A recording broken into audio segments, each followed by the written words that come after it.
Hello dear students, welcome back to school at home. ഇന്ന് നമ്മൾ പഠിക്കാൻ പോകുന്നത് ഹീമോഡയാലിസിസ്, വൃക്ക മാറ്റിവെക്കൽ, സസ്യങ്ങളിലും മറ്റ് ജീവികളിലുമുള്ള വിസർജന വ്യവസ്ഥ എന്നിവയെക്കുറിച്ചാണ്. ഇന്നത്തെ ഈ ഒരു ക്ലാസ്സോട് കൂടി വിസർജനം സമസ്ഥിതി പാലനത്തിന് എന്ന നിങ്ങളുടെ 5ാമത്തെ പാഠഭാഗം അവസാനിക്കുകയാണ്. ആദ്യമായി നമുക്ക് നോക്കാം ഹീമോഡയാലിസിസ് എന്നാൽ എന്താണെന്ന്. വൃക്കകൾ തകരാറിലാകുന്ന അവസ്ഥയിൽ കൃത്രിമ വൃക്കയിലൂടെ രക്തം കടത്തിവിട്ട് ശുദ്ധീകരിക്കുന്ന പ്രക്രിയയാണ് ഹീമോഡയാലിസിസ്. അപ്പോൾ രക്തം ശുദ്ധീകരിക്കുന്ന പ്രക്രിയയാണ് ഹീമോഡയാലിസിസ് എന്ന് മനസ്സിലായി. അത് എപ്പോഴാണ് സംഭവിക്കുന്നത്? വൃക്കകൾ തകരാറിലാകുമ്പോൾ, അതായത് വൃക്കകൾ അവയുടെ ഫങ്ഷൻസ്, ധർമ്മം നിർവഹിക്കാതിരിക്കുമ്പോഴാണ് കൃത്രിമ വൃക്കയിലൂടെ രക്തം കടത്തിവിട്ട് ശുദ്ധീകരിക്കുന്നത്. ആ പ്രക്രിയയെ ഹീമോഡയാലിസിസ് എന്ന് നമ്മൾ പറയുന്നു. ആദ്യത്തെ കൃത്രിമ വൃക്ക രൂപകൽപ്പന ചെയ്തത് ഡച്ച് ഡോക്ടറായ വില്യം ജോഹാൻ കോഫ് ആണ്. അപ്പോൾ കൃത്രിമ വൃക്ക ആദ്യമായി രൂപകൽപ്പന ചെയ്ത ആരാണ്? ജോഹാൻ കോഫ് എന്ന ഡച്ച് ഡോക്ടറാണ്. ഇനി നമുക്ക് പറയാനുള്ളത് ഹീമോഡയാലിസിസിന്റെ ഘട്ടങ്ങളാണ്. 3 സ്റ്റെപ്സിലൂടെയാണ് ഹീമോഡയാലിസിസ് നടക്കുന്നത്. അതേതൊക്കെയാണ്? ധമനിയിൽ നിന്ന് മാലിന്യങ്ങളുടെ അളവ് കൂടിയ രക്തം ഡയാലിസിസ് യൂണിറ്റിലേക്ക് കടത്തിവിടുന്നു. രക്തം കട്ടപിടിക്കുന്നത് തടയുന്നതിന് ഹെപ്പാരിൻ ചേർക്കുന്നു. നമുക്കറിയാം, നമ്മുടെ രക്തം ശുദ്ധീകരിക്കാണ് വേണ്ടത്. കാരണം രക്തത്തിൽ ധാരാളം മാലിന്യങ്ങളുണ്ട്. ഈ മാലിന്യങ്ങളിൽ നിന്ന് രക്തം ശുദ്ധീകരിച്ച് വീണ്ടും നമ്മുടെ ശരീരത്തിലേക്ക് എത്തിക്കുകയാണ് വേണ്ടത്. ആ ഒരു പ്രോസസ്സാണ് മൊത്തത്തിൽ നമ്മൾ പറയുന്നത് ഹീമോഡയാലിസിസ് എന്ന്. അതെപ്പോഴാണ് സംഭവിക്കുന്നത്? വൃക്കകൾ തകരാറിലാകുമ്പോഴാണ്. നമുക്കറിയാം, ധമനികളിലൂടെ രക്തം ഒഴുകുന്നു, അതിൽ ധാരാളം മാലിന്യങ്ങളുണ്ടെന്ന്. ധമനിയിൽ നിന്ന് മാലിന്യങ്ങളുടെ അളവ് കൂടിയ രക്തം ഡയാലിസിസ് യൂണിറ്റിലേക്കാണ് കടത്തിവിടുന്നത്. ഇവിടെ ഈ കാണുന്നതാണ് ഡയാലിസിസ് യൂണിറ്റ്. ഇതിലേക്ക് ധമനിയിൽ നിന്ന് മാലിന്യങ്ങളുടെ അളവ് കൂടിയ രക്തം കടത്തിവിടുന്നു. ഒപ്പം ഈ രക്തത്തിൽ എന്തും ചേർക്കും? ഹെപ്പാരിനും ചേർക്കുന്നു. ഹെപ്പാരിൻ എന്ന ഒരു കെമിക്കൽ, ഒരു രാസവസ്തു എവിടേക്ക് ചേർക്കുന്നുണ്ട്? ഈ രക്തത്തിലേക്ക് ചേർക്കുന്നുണ്ട്. എന്തിനാണ് ഹെപ്പാരിൻ ചേർക്കുന്നത്? രക്തം കട്ട പിടിക്കാതിരിക്കാനാണ്. നമുക്കറിയാം, നമ്മുടെ ശരീരത്തിലൂടെ രക്തം ഒഴുകുമ്പോൾ രക്തം കട്ട പിടിക്കൊന്നുമില്ല. എന്നാൽ പുറത്തേക്ക് എത്തുമ്പോൾ രക്തം കട്ട പിടിക്കാനുള്ള ചാൻസ് വളരെ കൂടുതലാണ്. കാരണം രക്തം എവിടേക്ക് എത്തണം? ഡയാലിസിസ് യൂണിറ്റിലൂടെ കടന്നു പോകണ്ടേ? അങ്ങനെ ഡയാലിസിസ് യൂണിറ്റിലൂടെ കടന്നു പോകുമ്പോൾ രക്തം കട്ടപിടിക്കാതിരിക്കാൻ വേണ്ടിയിട്ടാണ് ഹെപ്പാരിൻ എന്ന രാസവസ്തു ചേർക്കുന്നത്. അപ്പോൾ ധമനിയിൽ നിന്ന് മാലിന്യത്തിന്റെ അളവ് കൂടിയ രക്തം ഡയാലിസിസ് യൂണിറ്റിലേക്ക് കടത്തിവിടുന്നു. ഒപ്പം ഹെപ്പാരിൻ എന്ന രാസവസ്തുവും ചേർക്കുന്നു. ഇനി സെക്കൻഡ് സ്റ്റെപ്പ് എന്താണ്? ഡയാലിസിസ് യൂണിറ്റിലൂടെ രക്തം ഒഴുകുമ്പോൾ രക്തത്തിലെ മാലിന്യങ്ങൾ ഡിഫ്യൂഷനിലൂടെ ഡയാലിസിസ് ദ്രാവകത്തിലേക്ക് വ്യാപിക്കുന്നു. ഇവിടെ ഈ കാണുന്നതാണ് ഡയാലിസിസ് ദ്രാവകം. കണ്ടോ? ഈ കാണുന്നതാണ് ഡയാലിസിസ് ദ്രാവകം. നമുക്കറിയാം, ഡയാലിസിസ് യൂണിറ്റിലൂടെ എന്തൊഴുകാണ്? രക്തം ഇങ്ങനെ ഒഴുകിക്കൊണ്ടിരിക്കുകയാണ്. രക്തത്തിൽ ധാരാളം മാലിന്യങ്ങളുമുണ്ട്. അങ്ങനെ മാലിന്യങ്ങളുണ്ടല്ലോ, രക്തത്തിലെ മാലിന്യങ്ങൾ ഡിഫ്യൂഷൻ എന്ന പ്രോസസ്സ് വഴി ഡയാലിസിസ് ദ്രാവകത്തിലേക്ക് എത്തുന്നു. രക്തത്തിലെ മാലിന്യങ്ങൾ ഡയാലിസിസ് യൂണിറ്റിലൂടെ ഇങ്ങനെ ഒഴുകുന്ന സമയത്ത് ഡയാലിസിസ് ദ്രാവകത്തിലേക്ക് ഡിഫ്യൂഷനിലൂടെ എത്തിച്ചേരുകയാണ് ചെയ്യുന്നത്. അങ്ങനെ എത്തിച്ചേരുമ്പോൾ രക്തം ശുദ്ധീകരിക്കപ്പെട്ടു. രക്തത്തിലുള്ള മാലിന്യങ്ങളെല്ലാം ഡയാലിസിസ് ദ്രാവകത്തിലേക്ക് എത്തുകയാണ് ഡിഫ്യൂഷൻ പ്രോസസ്സ് വഴി. അങ്ങനെയാകുമ്പോൾ രക്തം ശുദ്ധീകരിക്കപ്പെടില്ലേ? അങ്ങനെ ശുദ്ധീകരിക്കപ്പെട്ട രക്തം പിന്നീട് സിരകളിലേക്ക് എത്തുകയാണ് ചെയ്യുന്നത്. കണ്ടോ? അപ്പോൾ ആദ്യം എന്തായി? ധമനികളിലൂടെ രക്തം ഡയാലിസിസ് യൂണിറ്റിലേക്ക് എത്തുകയാണ് ചെയ്യുന്നത്. അങ്ങനെ ഇവിടെ വെച്ച് ഡയാലിസിസ് ദ്രാവകത്തിലേക്ക് രക്തത്തിലുള്ള മാലിന്യങ്ങൾ ഡിഫ്യൂഷനിലൂടെ പോകുകയും പിന്നീട് ശുദ്ധീകരിക്കപ്പെട്ട രക്തം ഈ ഒരു പ്രോസസ്സ് വഴി എവിടേക്ക് എത്തും? സിരയിലേക്ക് എത്തുകയാണ് ചെയ്യുന്നത്. ആദ്യം ധമനിയിലൂടെ ഇതെങ്ങനെ പോകും, പിന്നീട് ശുദ്ധീകരിക്കപ്പെട്ട രക്തം സിരയിലൂടെ നമ്മുടെ ശരീരത്തിലേക്ക് തന്നെ എത്തുകയാണ് ചെയ്യുന്നത്. കണ്ടല്ലോ? ഇങ്ങനെ 3 സ്റ്റെപ്സിലൂടെയാണ് ഹീമോഡയാലിസിസ് എന്ന ഒരു പ്രോസസ്സ് നടക്കുന്നത്. ഓക്കെ, ഇനി നമുക്ക് അടുത്ത ടോപ്പിക്കിലേക്ക് കടക്കാം. വൃക്ക മാറ്റിവെക്കൽ. വൃക്ക മാറ്റിവെക്കൽ എന്ന് നിങ്ങൾ കേട്ടിട്ടുണ്ടാവുമല്ലോ. എപ്പോഴാണ് വൃക്ക മാറ്റിവെക്കേണ്ടി വരുന്നത്? രക്തം ശുദ്ധീകരിക്കുന്നതിന് ആരോഗ്യമുള്ള ഒരു വൃക്ക മതിയാകും. എന്നാൽ ഒരു വ്യക്തിയുടെ 2 വൃക്കകളും പൂർണ്ണമായും തകരാറിലാകുമ്പോൾ ജീവൻ നിലനിർത്തുന്നതിന് വേണ്ടി മറ്റൊരാളിൽ നിന്നും പ്രവർത്തനക്ഷമമായ ഒരു വൃക്ക സ്വീകരിക്കേണ്ടി വരും. നമുക്കറിയാം, നമ്മുടെ ശരീരത്തിൽ എത്ര വൃക്കകളുണ്ടെന്ന്? 2 വൃക്കകൾ. ഒരു ജോഡി വൃക്കകളാണ് മനുഷ്യ ശരീരത്തിലുള്ളത്. എന്നാൽ രക്തം ശുദ്ധീകരിക്കാനായിട്ട് ആരോഗ്യമുള്ള ഒരു വൃക്ക മതി. ആരോഗ്യമുള്ള ഒരു വൃക്ക മതി നമുക്ക് രക്തം ശുദ്ധീകരിക്കാനായിട്ട്. എന്നാൽ ഒരു വ്യക്തിയുടെ തന്നെ 2 വൃക്കകളും പൂർണ്ണമായി തകരാറിലാകുമ്പോൾ 2 വൃക്കയും ആ ഒരു വ്യക്തിയുടെ തകരാറിലാകുന്ന അവസ്ഥയിൽ ജീവൻ നിലനിർത്താനായിട്ട്, കാരണം രക്തം ശുദ്ധീകരിക്കണം അല്ലേ, അപ്പോൾ ജീവൻ നിലനിർത്തും വേണം. അങ്ങനെ ജീവൻ നിലനിർത്താനായിട്ട് മറ്റൊരാളിൽ നിന്ന് പ്രവർത്തനക്ഷമമായ ഒരു വൃക്കയാണ് സ്വീകരിക്കേണ്ടി വരിക. 2 വൃക്കയുടെ ആവശ്യമില്ല. ആരോഗ്യമുള്ള ഒരു വൃക്ക മതി. എന്തിനു വേണ്ടിയിട്ട്? രക്തം ശുദ്ധീകരിക്കാനായിട്ട്. എന്നാൽ 2 വൃക്കകളും തകരാറിലാകുമ്പോഴാണ് നമ്മൾ മറ്റൊരാളിൽ നിന്ന് ഒരു വൃക്ക സ്വീകരിക്കേണ്ടി വരുന്നത്. മനസ്സിലായല്ലോ നിങ്ങൾക്ക്? പൂർണ്ണ ആരോഗ്യവാനായിരിക്കെ അപകടത്തിലോ മറ്റോ പെട്ട് മരണപ്പെടുന്ന ആളുടെയോ പൂർണ്ണ ആരോഗ്യവാനായ ഒരാളുടെയോ വൃക്ക രക്തഗ്രൂപ്പുകളുടെയും കലകളുടെയും പൊരുത്തമനുസരിച്ച് മാറ്റിവെക്കാവുന്നതാണ്. അപ്പോൾ ആരുടെയൊക്കെയാണ് വൃക്ക മാറ്റിവെക്കുന്നത്? ഒന്നെങ്കിൽ പൂർണ്ണ ആരോഗ്യവാനായിരിക്കെ വല്ല ആക്സിഡന്റിലും പെട്ട് മരിക്കുകയാണ്. നിങ്ങൾ കേട്ടില്ലേ, ബ്രെയിൻ ഡെത്ത്, മസ്തിഷ്ക മരണം സംഭവിച്ചു, ഇനിയൊന്നും ചെയ്യാൻ സാധിക്കില്ല എന്നുള്ള ആ ഒരു ഘട്ടമുണ്ടല്ലോ. അപ്പോൾ അയാളിൽ നിന്ന് അവയവങ്ങൾ മാറ്റിവെക്കാൻ സാധിക്കും. അതുമല്ലെങ്കിൽ പൂർണ്ണ ആരോഗ്യവാനായ യാതൊരു തരത്തിലും അസുഖങ്ങളില്ലാത്ത ഒരു വ്യക്തിക്ക് അയാളുടെ വൃക്ക ദാനം ചെയ്യേണ്ടി സാധിക്കും. എന്നാൽ സ്വീകരിക്കപ്പെടേണ്ട ആ ഒരാൾ, കാരണം 2 വൃക്കകളും തകരാറിലായിട്ട് ഒരു വൃക്കയ്ക്ക് വേണ്ടി കാത്തിരിക്കുന്ന ഒരാളുണ്ടാവല്ലോ, അയാളുടെ രക്തഗ്രൂപ്പും കലകളും എല്ലാം നമ്മൾ ദാനം ചെയ്യുന്ന ആ ഒരു വ്യക്തിയുടെ കലകളും രക്തഗ്രൂപ്പുമായിട്ട് മാച്ച് ചെയ്യണം. അങ്ങനെയാവുമ്പോൾ മാത്രമേ അയാൾക്ക് വൃക്ക ദാനം ചെയ്യാനായിട്ട് സാധിക്കുള്ളൂ. വൃക്ക മാറ്റിവെക്കുമ്പോൾ പ്രവർത്തനരഹിതമായ വൃക്കകൾ നീക്കം ചെയ്യുന്നില്ല. പകരം പുതിയ വൃക്ക പഴയ വൃക്കയുടെ ചുവടെ സ്വീകർത്താവിന്റെ വൃക്കാധമനിയുമായും വൃക്കാസിരയുമായും ബന്ധിപ്പിക്കുന്നു. പുതിയ വൃക്കയുടെ മൂത്രവാഹി സ്വീകർത്താവിന്റെ മൂത്രസഞ്ചിയുമായി ബന്ധിപ്പിക്കുന്നു. ഡോക്ടർ ജോസഫ് ഇ മുറെ ആദ്യമായി വൃക്ക മാറ്റിവെക്കൽ ശസ്ത്രക്രിയ നടത്തി. ഇനി വൃക്ക മാറ്റിവെക്കുമ്പോൾ എന്താണ് സംഭവിക്കുന്നത്? ഇവിടെ കണ്ടോ, 2 വൃക്കകളും തകരാറിലായിട്ടുള്ളതാണ്. ഈ തകരാറിലായിട്ടുള്ള വൃക്കകൾ നീക്കം ചെയ്യുന്നില്ല. അതിന് പകരമായിട്ട് നമ്മൾ സ്വീകരിക്കുന്ന വൃക്കയുണ്ടല്ലോ, ഇതാണ് സ്വീകരിക്കുന്ന വൃക്ക. ഈ വൃക്ക എന്ത് ചെയ്യും? ഈ തകരാറിലായിട്ടുള്ള വൃക്കകളുടെ താഴെ കൊണ്ടുവയ്ക്കുകയാണ് ചെയ്യുന്നത്. എന്നിട്ട് വൃക്കാസിരയുമായും വൃക്കാധമനിയുമായും ബന്ധിപ്പിക്കും. കണ്ടോ, ഇവിടെ ബന്ധിപ്പിക്കുന്നത് കണ്ടല്ലോ. വൃക്കാധമനിയുമായി വൃക്കാസിരയുമായി നമ്മൾ സ്വീകരിക്കുന്ന ആ വൃക്കയെ ബന്ധിപ്പിക്കുന്നു. ഒപ്പം തന്നെ ഇതിന്റെ മൂത്രവാഹി കണ്ടോ, മൂത്രവാഹിയും കൂടിയിട്ടാണ് നമ്മൾ എന്ത് ചെയ്യുന്നത്, എടുക്കുന്നത്. നമ്മുടെ വൃക്കയെ മാത്രമല്ല, കണ്ടോ, വൃക്കാസിരയും വൃക്കാധമനിയും അതുപോലെ തന്നെ മൂത്രവാഹിയുമായിട്ടാണ് വൃക്ക ആ ഒരു വ്യക്തിയിൽ നിന്ന് നമ്മൾ സ്വീകരിക്കുന്നത്. അങ്ങനെ ആ മൂത്രവാഹി എന്തുമായിട്ട്? മൂത്രസഞ്ചിയുമായിട്ട് ബന്ധിപ്പിക്കും. കണ്ടോ, ഇതാണ് മൂത്രസഞ്ചി. ഈ മൂത്രസഞ്ചിയുമായി നമ്മൾ സ്വീകരിക്കുന്ന ആ വൃക്കയുടെ മൂത്രവാഹി ബന്ധിപ്പിക്കുന്നു. കണ്ടല്ലോ, ഇങ്ങനെയാണ് നമ്മൾ എന്ത് ചെയ്യുന്നത്? വൃക്ക മാറ്റിവെക്കൽ ശസ്ത്രക്രിയ നടത്തുന്നത്. ഒരിക്കലും ആ 2 വൃക്കകളും എന്ത് ചെയ്യുന്നില്ല? നീക്കം ചെയ്യുന്നില്ല. അതിന് പകരമായി തകരാറിലായിട്ടുള്ള ആ വൃക്കയുടെ ചുവടെയാണ് മാറ്റിവെച്ച വൃക്ക ഘടിപ്പിക്കുന്നത്. ആദ്യമായി വൃക്ക മാറ്റിവെക്കൽ ശസ്ത്രക്രിയ നടത്തിയത് ഡോക്ടർ ജോസഫ് ഇ മുറെയാണ്. ഇനി നമുക്ക് നോക്കാനുള്ളത് വിസർജനം മറ്റു ജീവികളിൽ എങ്ങനെയാണെന്നാണ്. ഇവിടെ നോക്കൂ, ഇവിടെ ധാരാളം ജീവികളെ തന്നിട്ടുണ്ട്. ആ ജീവികളിലെ വിസർജന വ്യവസ്ഥ എന്താണെന്നും വിസർജന വസ്തുക്കൾ ഏതാണെന്നുമാണ് തന്നിരിക്കുന്നത്. നമുക്ക് നോക്കാം.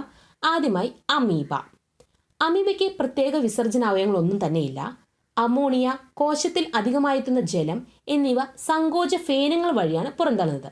അപ്പോൾ അമീബ എന്ന ജീവിക്ക് എന്തില്ല? പ്രത്യേകമായിട്ടുള്ള ഒരു വിസർജനാവയവങ്ങളൊന്നുമില്ല. എന്നാൽ അവയുടെ വിസർജന വസ്തു ഏതാണ്? അമോണിയയും കോശത്തിൽ അധികമായെത്തുന്ന ജലവുമാണ്. ഈ അമോണിയയും കോശത്തിൽ അധികമായെത്തുന്ന ജലത്തിനെയും സങ്കോച ഫേനങ്ങൾ വഴിയാണ് അമീബ പുറന്തള്ളുന്നത്. ഓക്കെ, അപ്പോൾ അവിടെ വിസർജന അവയവമായിട്ട് ആക്ട് ചെയ്യുന്നത് ആരാണ്? സങ്കോച ഫേനങ്ങളാണ്. ഇനി ഷഡ്പദങ്ങൾ. വിസർജനാവയവങ്ങൾ മാൽപീജിയൻ നളികകളാണ്. അന്നപദത്തോട് ബന്ധപ്പെട്ട് കാണുന്ന ഇവ ശരീരദ്രവത്തിൽ നിന്നും യൂറിക് ആസിഡ് പോലുള്ള മാലിന്യങ്ങളെ വേർതിരിച്ച് ദഹനാവശിഷ്ടങ്ങൾക്കൊപ്പം പുറന്തള്ളുന്നു. അപ്പോൾ ഷഡ്പദങ്ങളുടെ വിസർജനാവയവം ഏതാണ്? മാൽപീജിയൻ നളികകൾ. ഒന്നുകൂടി പറയണം, മാൽപീജിയൻ നളികകൾ. ഇനി ഇവ എവിടെയാണ് കാണപ്പെടുന്നത്?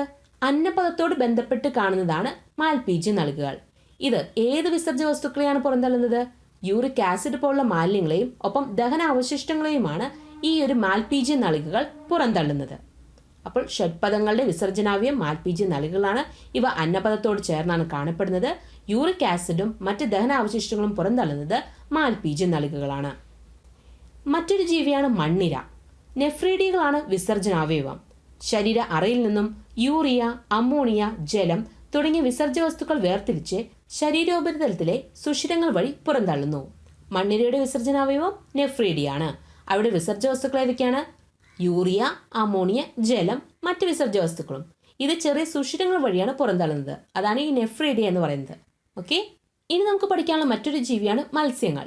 പ്രധാന വിസർജ്ജ വസ്തുവായ അമോണിയ വൃക്കകളിലൂടെ നേരിട്ട് ജലത്തിലേക്ക് വിസർജിക്കുന്നു. അപ്പോൾ മത്സ്യങ്ങളുടെ വിസർജനാവയവം ഏതാണ്? വൃക്കയാണ്. അതിന്റെ വിസർജ്ജ വസ്തു ഏതാണ്? അമോണിയാണ്. ഈ ഒരു വൃക്കകളിലൂടെ അമോണിയ നേരിട്ട് ജലത്തിലേക്ക് വിസർജിക്കുകയാണ് മത്സ്യങ്ങൾ ചെയ്യുന്നത്. ഇനി തവളയിൽ എങ്ങനെയാണ് വിസർജന വ്യവസ്ഥ? വൃക്കകളാണ് വിസർജനാവയവങ്ങൾ. യൂറിയ അടക്കമുള്ള മാലിന്യങ്ങൾ അരിച്ചു മാറ്റി മൂത്ര രൂപത്തിലാണ് പുറന്തള്ളുന്നത്. അപ്പോൾ വൃക്കകളാണ് തവളയിലെ വിസർജനാവയവങ്ങൾ നമ്മൾ പഠിച്ചു. എന്നാൽ യൂറിയ അടക്കമുള്ള മാലിന്യങ്ങൾ വിസർജന വസ്തുക്കളാണ് പറയുന്നത് കേട്ടോ. യൂറിയ അടക്കമുള്ള മാലിന്യങ്ങൾ അരിച്ചു മാറ്റിയിട്ട് മൂത്ര രൂപത്തിലാണ് തവളയിൽ പുറന്തള്ളുന്നത്. ഉരകങ്ങളും പക്ഷികളും. ഉരകങ്ങൾ എന്ന് പറഞ്ഞാൽ എന്താണ്? എഴഞ്ഞു നീങ്ങുന്നവ അല്ലെ. അങ്ങനെ ഉരകങ്ങളും പക്ഷികളിലും വിസർജനം എങ്ങനെയാണ്? വൃക്കകളാണ് വിസർജനാവയവങ്ങൾ. ഇവ മുഖ്യ വിസർജ്യ വസ്തുക്കളായ യൂറിക് ആസിഡിനെ അരിച്ചുമാറ്റി ദഹനാവശിഷ്ടങ്ങൾക്കൊപ്പം പുറന്തള്ളുന്നുണ്ട്. അപ്പോൾ ഉരകങ്ങളിലും പക്ഷികളിലും വിസർജനാവയവം ഏതാണ്? നമ്മളെപ്പോലെ തന്നെ വൃക്കകളാണ്. ഈ മത്സ്യങ്ങൾ തൊട്ട് അങ്ങനെയാണ്. മത്സ്യങ്ങൾ, ഉഭയജീവികൾ, ഉരകങ്ങൾ, പക്ഷികൾ എന്നിവയിലെല്ലാം വിസർജനാവയവം വൃക്കകളാണ്. അപ്പോൾ അവ എന്താണ് ചെയ്യുന്നത്? ഉരകങ്ങളിലെയും പക്ഷികളിലെയും വിസർജ്യ വസ്തുവായ യൂറിക് ആസിഡിനെ അരിച്ചുമാറ്റി ദഹനാവശിഷ്ടങ്ങൾക്കൊപ്പം തന്നെ പുറന്തള്ളുകയാണ് ചെയ്യുന്നത്. ഈ ഒരു ഭാഗത്തു നിന്ന് ക്വസ്റ്റ്യൻസ് എങ്ങനെയാണ് വരുന്നത് വെച്ചാൽ, നിങ്ങളുടെ ക്വസ്റ്റ്യൻ പേപ്പറിൽ ഒന്നാമത്തെയോ രണ്ടാമത്തെയോ ക്വസ്റ്റ്യൻ ആയിട്ട് ബന്ധം കണ്ടെത്തി പൂരിപ്പിക്കുക എന്ന ഒരു ഭാഗത്തിലാണ് ഇതിൽ നിന്ന് ക്വസ്റ്റ്യൻസ് കണ്ടിട്ടുള്ളത്. അമീബിയ എന്ന് പറഞ്ഞ 2 കുത്തിട്ടൊരു സങ്കോച ഫേനം തരും. അങ്ങനെയാണെങ്കിൽ ഷഡ്പദങ്ങൾ ഏതാണ് മാൽപീജ്യ നൽകുകൾ, അവിടെ ഡാഷ് ഇട്ടിട്ടാണ് വരുന്നത്. ആ ഒരു രീതിയിലായിരിക്കും ഈ ഒരു ഭാഗത്ത് നിന്ന് നിങ്ങൾക്ക് ക്വസ്റ്റ്യൻസ് വരിക. അപ്പോൾ വിസർജന അവയവം ഏതാണ്, വിസർജ്യ വസ്തുക്കൾ ഏതാണെന്നെല്ലാം നിങ്ങൾ കൃത്യമായി തന്നെ അറിഞ്ഞിരിക്കണം. സസ്യങ്ങൾ വിസർജിക്കുന്നുണ്ടോ? വിസർജ്യ വസ്തുക്കൾ പുറന്തള്ളാനുള്ള മാർഗങ്ങൾ സസ്യങ്ങളിലുമുണ്ട്. എന്നാൽ സസ്യങ്ങളിൽ ജന്തുക്കളെ പോലെ പ്രത്യേക വിസർജന വ്യവസ്ഥ നിലവിലില്ല. ജന്തുക്കളുമായി താരതമ്യം ചെയ്യുമ്പോൾ ജീവൽ പ്രവർത്തനങ്ങളുടെ നിരക്ക് കുറവായതിനാൽ വിസർജ്യങ്ങളുടെ അളവും സസ്യങ്ങളിൽ വളരെ കുറവാണ്. അപ്പോൾ വിസർജ്യ വസ്തുക്കൾ പുറന്തള്ളാനുള്ള മാർഗങ്ങൾ എന്തിലുമുണ്ട്? സസ്യങ്ങളിലുമുണ്ട്.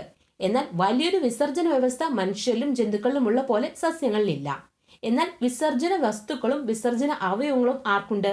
സസ്യങ്ങൾക്കുണ്ട്. കാരണം ജന്തുക്കളുമായി താരതമ്യം ചെയ്യുമ്പോൾ ജീവൽ പ്രവർത്തനങ്ങളുടെ നിരക്ക് ആരിൽ കുറവാണ്? സസ്യങ്ങൾ കുറവാണ്. അതുകൊണ്ടാണ് വിസർജന അവയവം, പ്രത്യേകമായിട്ടുള്ള ഒരു വിസർജന അവയവം അല്ലെങ്കിൽ ഒരു വിസർജന വ്യവസ്ഥ ആർക്കില്ലാത്തത്? സസ്യങ്ങൾക്കില്ലാത്തത്. ഇനി നമുക്ക് നോക്കേണ്ടത് സസ്യങ്ങളിലെ പ്രധാന വിസർജ്യ വസ്തുക്കൾ ഏതൊക്കെയാണെന്നാണ്. ആസ്യരന്ധ്രം, ലെന്റിസെൽ.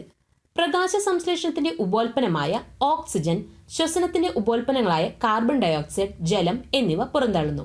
അപ്പോൾ ആസ്യരന്ധ്രം, ലെന്റിസെൽ എന്ന് പറയുന്നത് സസ്യങ്ങളെ വിസർജനാവയവമാണ്. അപ്പോൾ അതിലൂടെ ആരാണ് പുറന്തള്ളപ്പെടുന്നത്? പ്രകാശ സംശ്ലേഷണത്തിന്റെ ഉപോൽപ്പന്നമായിട്ടുള്ള ഓക്സിജൻ. പ്രകാശ സംശ്ലേഷണ സമയത്ത് കാർബൺ ഡയോക്സൈഡ് വലിച്ചെടുത്ത് ഓക്സിജൻ പുറത്തേക്ക് വിടുകയല്ലേ ചെയ്യുന്നത്. അപ്പോൾ പ്രകാശ സംശ്ലേഷണത്തിന്റെ ഉപോൽപ്പന്നം ഏതാണ്? ഓക്സിജൻ. ഇനി ശ്വസനത്തിന്റെ ഉപോൽപ്പന്നങ്ങൾ ഏതൊക്കെയാണ്? കാർബൺ ഡയോക്സൈഡും ജലവും. കാരണം സസ്യങ്ങൾ ശ്വസിക്കുന്നത് ഓക്സിജൻ ആണ്, എന്നിട്ട് പുറത്തേക്ക് വിടുന്നത് എന്താണ്? കാർബൺ ഡയോക്സൈഡ് ആണ്.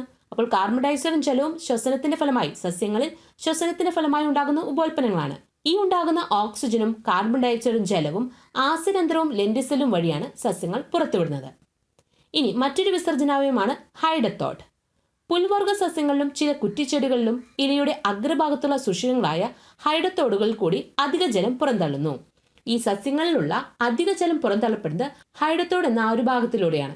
ഈ ഹൈഡത്തോഡ് ഏത് തരം സസ്യങ്ങളാണ് കാണപ്പെടുന്നത്? പുൽവർഗ സസ്യങ്ങളും ചില കുറ്റിച്ചെടികളിലുമാണ് കേട്ടോ. പുൽവർഗ സസ്യങ്ങളിലും ചില കുറ്റിച്ചെടികളിലുമാണ് ഹൈഡത്തോഡ് കാണപ്പെടുന്നത്. ഇത് ഇലകളിലെ ഏറ്റവും ടിപ്പ് പോർഷനിൽ അറ്റത്തായിട്ട് അഗ്രഭാഗത്തായി സുഷിരങ്ങളായി കാണപ്പെടുന്ന ഭാഗമാണ്. ഈ ഒരു ഹൈഡത്തോഡിലൂടെയാണ് അധികമായിട്ടുള്ള ജലം സസ്യങ്ങൾ പുറന്തള്ളുന്നത്. ഇനി മറ്റൊരു രീതിയാണ് കാതൽ രൂപീകരണം. ചില വിസർജ്യ വസ്തുക്കൾ സസ്യകാണ്ഡത്തിന്റെ മധ്യത്തിലുള്ള പ്രായം ചെന്ന സൈലം കുഴലുകളിൽ വന്നടിഞ്ഞ് കാതൽ രൂപീകരണത്തിൽ മുഖ്യ പങ്ക് വഹിക്കുന്നു. ഇനി സസ്യങ്ങൾക്ക് ആവശ്യമില്ലാത്ത വിസർജ്യ വസ്തുക്കളൊക്കെ ഉണ്ടാവും. അതെവിടേക്കെത്തും? പ്രായം ചെന്ന സൈലം കുഴലിൽ വന്നടിയും. കണ്ടോ, ഈ മരത്തിന് കാതലുണ്ട് എന്നൊക്കെ നിങ്ങൾ കേട്ടിട്ടില്ലേ? തടിയാണ് ഉദ്ദേശിക്കുന്നത്, മരത്തടി എന്ന് പറയുന്നത്. അങ്ങനെയുള്ള ഒരു കാതൽ രൂപീകരണത്തിന് സഹായിക്കുന്നത് എന്താണ്? ഇങ്ങനെ സസ്യങ്ങളിൽ വരുന്ന വിസർജ്യ വസ്തുക്കളാണ്. ഈ വിസർജ്യ വസ്തുക്കൾ സസ്യകാണ്ഡത്തിന്റെ മധ്യത്തിലുള്ള, കണ്ടോ, മധ്യത്തിൽ ധാരാളം പ്രായം ചെന്നിട്ടുള്ള സൈലം കുഴലുകൾ ഉണ്ടാവും. ഈ സൈലം കുഴലുകളിൽ ഈ വിസർജ്യ വസ്തുക്കൾ വന്നടിയും. അങ്ങനെയാകുമ്പോഴാണ് കാതൽ രൂപീകരണം നടക്കുന്നത്, മരത്തടി ഉണ്ടാവുന്നത്. അങ്ങനെ കാതൽ രൂപീകരണത്തിന് സഹായിക്കുന്നതോടൊപ്പം തന്നെ ഇത്തരം വിസർജ്യ വസ്തുക്കൾ പ്രായം ചെന്ന സൈലം കുഴലിൽ വന്ന് അടിഞ്ഞു ചേരുകയാണ് ചെയ്യുന്നത്. അങ്ങനെയാണ് മറ്റൊരു രീതിയിലുള്ള വിസർജന വ്യവസ്ഥ. എവിടെ? സസ്യങ്ങളിൽ.